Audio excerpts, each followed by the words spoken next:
नमस्कार, बहुत स्वागत है आप सभी का। आपके साथ मैं पल्लवी रविंद्र सिंह। बुलेटिन की शुरुआत करेंगे इस वक्त की बड़ी खबर के साथ। जानकारी यह है कि फ्लाइट संख्या 6E394 की इमरजेंसी लैंडिंग हुई है। कोलकाता से जयपुर आ रही थी यह फ्लाइट। शाम तकरीबन 5:10 के आसपास इसकी इमरजेंसी लैंडिंग कराई गई। ज्यादा जानकारी लेंगे, संवाददाता हमारे साथ हितेंद्र जुड़ चुके हैं। हितेंद्र, अभी के क्या हालात हैं? अभी इस विमान को जो है आइसोलेशन बे में ले जाया गया है और वहां अभी ये विमान इसकी जांच हो रही है। और अभी इसमें 183 यात्री और 7 क्रू मेंबर हैं और इसमें इसकी इमरजेंसी लैंडिंग जो है बॉम्ब थ्रेट के बाद कराई गई है और इसकी अभी जांच जारी है। सुरक्षा एजेंसियां इसकी जांच कर रही हैं और आइसोलेशन बे में विमान को तभी ले जाया जाता है जब कोई थ्रेट जैसी कोई बात हो। जी ठीक है, बहुत शुक्रिया आपका जानकारी पहुंचाने के लिए। तो संवाददाता जयपुर से हितेंद्र हमारे साथ टेलीफोन लाइन पर जुड़े हुए थे और बता रहे थे कि अभी के क्या हालात हैं वहां पर, किस तरीके से व्यवस्थाओं को दुरुस्त करने की कोशिश वहां पर की जा रही है। तो ये बड़ी खबर आपके टेलीविजन स्क्रीन पर।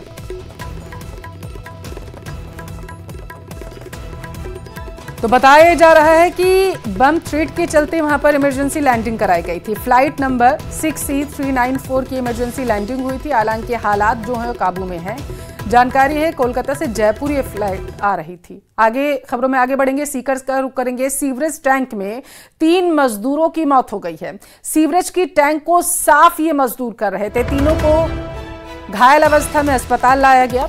हादसे के बाद कई जनप्रतिनिधि भी अस्पताल पहुंच चुके हैं घायलों का हालचाल जानने के लिए। तो इस वक्त की बड़ी खबर आपके टेलीविजन स्क्रीन पर बताया ये जा रहा है कि सीवरेज टैंक की सफाई के दौरान यह हादसा हुआ है। ज्यादा जानकारी लेंगे संवाददाता सीकर से संदीप हमारे साथ टेलीफोन लाइन पर जुड़े हुए हैं। संदीप, घायलों की स्थिति कैसी है?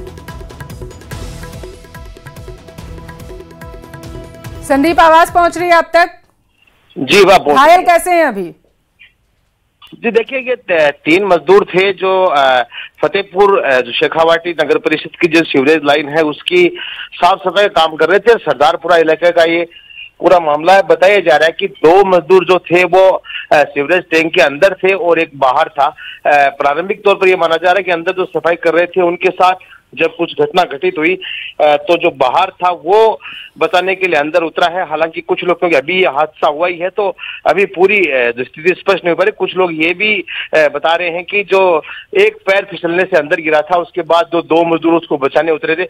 लेकिन हकीकत ये है कि 3 जो मजदूर हैं वो इस सीवरेज टैंक में उतरे थे और उनकी जो अंदर दम घुटने से कहा जा सकता है या डूबने से कहा जा सकता है, उन तीनों की जो है वो अस्पताल में इनको घायल अवस्था में लाया गया था और वहां पर इनकी जो है वो मौत हो गई है। जी ठीक है, बहुत शुक्रिया आपका जानकारी पहुंचाने के लिए। तो संदीप हुड्डा सीकर से हमारे संवाददाता बता रहे थे कि किस तरीके से घायलों की स्थिति अभी वहां पर जो है नाजुक बनी हुई है। हालांकि उनका इलाज जो है किया जा रहा है। 3 मजदूरों की जान गई है, ऐसी जानकारी प्रथम दृष्टया निकलकर सामने आ रही है। सीकर से बड़ी खबर है जहां पर सीवरेज टैंक की सफाई करने के दौरान बड़ा हादसा हुआ है। बताया जा रहा है 3 मजदूर जो हैं उन्होंने अपनी जान गंवा दी है।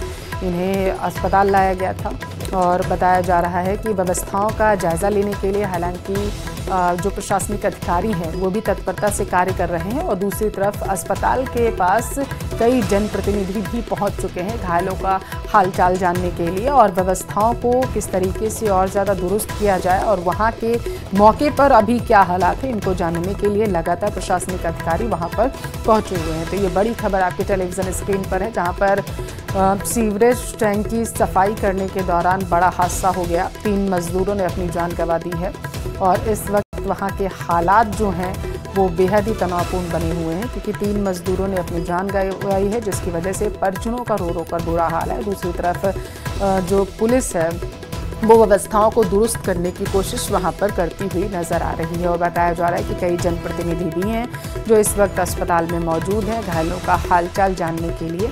ये जानकारी सामने निकल कर आ पा रही है। तो सीवरेज टैंक था, उसकी ये जो मजदूर हैं वो सफाई कर रहे थे और इसी दौरान ये हादसा हो गया है। हालांकि बताया जा रहा है कि कुछ लोग घायल भी हुए हैं जिनका इलाज जो है अस्पताल में किया जा रहा है। तो फतेहपुर के सरदारपुरा इलाके का ये पूरा मामला है जहां पर सीवरेज टैंक की सफाई हो रही थी। बताया जा रहा है मजदूर जो थे घायल हुए थे, तीनों को घायल अवस्था में अस्पताल लाया गया। अस्पताल में तीनों की मृत्यु हो चुकी है। नियमों को आरोप लगाया जा रहा है। यहाँ पर ताक पर रखकर सीवरेज टैंक की सफाई की जा रही थी और जिसकी वजह से ये हादसा हुआ और 3 मजदूरों ने अपनी जान गंवा दी। तो बेहद ही गंभीर आरोप यहाँ पर स्थानीयों के जरिए लगाया जा रहा है। बताया जा रहा है कि नियमों की अनदेखी की गई, नियमों की पालना नहीं करने की वजह से ही ये बड़ा हादसा हुआ है, जिसकी वजह से 3 मजदूर अब जो है काल के गाल में समा चुके हैं। उपचुनाव का संग्राम तेज हो चुका है। बागियों को मनाने में सीएम भजनलाल शर्मा जुटे हुए हैं। सीएम भजनलाल से निशित चौधरी मिले हुए हैं, ऐसी जानकारी है। मुख्यमंत्री की बबलू से उपचुनाव पर मंत्रणा हुई है। बबलू भी बताया जा रहा है मान गए हैं, बीजेपी के प्रचार में अब वो जुटेंगे और इसका उन्होंने आश्वासन भी दे दिया है। तो जयपुर से ये बड़ी खबर आपके टेलीविजन स्क्रीन पर, जहां पर आज निशित चौधरी और बबलू मुख्यमंत्री से मिले और उन्होंने आश्वासन दिया है, मान गए हैं और मंत्रणा हुई। उसके बाद उन्होंने कहा कि वो उपचुनाव को लेकर के प्रचार प्रसार करते हुए नजर आएंगे। तो बबलू भी मान गए हैं और अब माना जा रहा है कि ये बीजेपी के लिए राहत भरी खबर है। ज्यादा जानकारी लेंगे संवाददाता हमारे साथ रोशन टेलीफोन लाइन पर जुड़े हुए हैं। रोशन, मान मनोबल का दौर लगातार जारी है। जी बिल्कुल, देखिए जिस तरीके से जो चुनाव को लेकर भारतीय जनता पार्टी की लिस्ट जारी हुई है, उसके बाद में कहीं ना कहीं कहा जा सकता है कि जो बीजेपी के जो संभावित प्रत्याशी थे वो बगावत कर रहे थे, जिस तरीके से अब लगातार Bharatiya Janata party damage control में जुटी हुई है। तो ऐसे में कहा जा सकता है कि जो बबलू मीणा है, उन्होंने आज मुख्यमंत्री भजनलाल शर्मा से मुलाकात करी है। मुलाकात के बाद में जो जानकारी मिल रही है कि बबलू मीणा को मुख्यमंत्री भजनलाल शर्मा मनाने में, समझाने में कामयाब हुए हैं। अब मुख्यमंत्री भजनलाल शर्मा को बबलू मीणा ने आश्वस्त किया है कि वो नामांकन जो 23 अक्टूबर को जो भरने वाले थे वो नहीं भरेंगे। बीजेपी के जो कैंडिडेट उसके समर्थन में जो है चुनाव प्रचार करेंगे।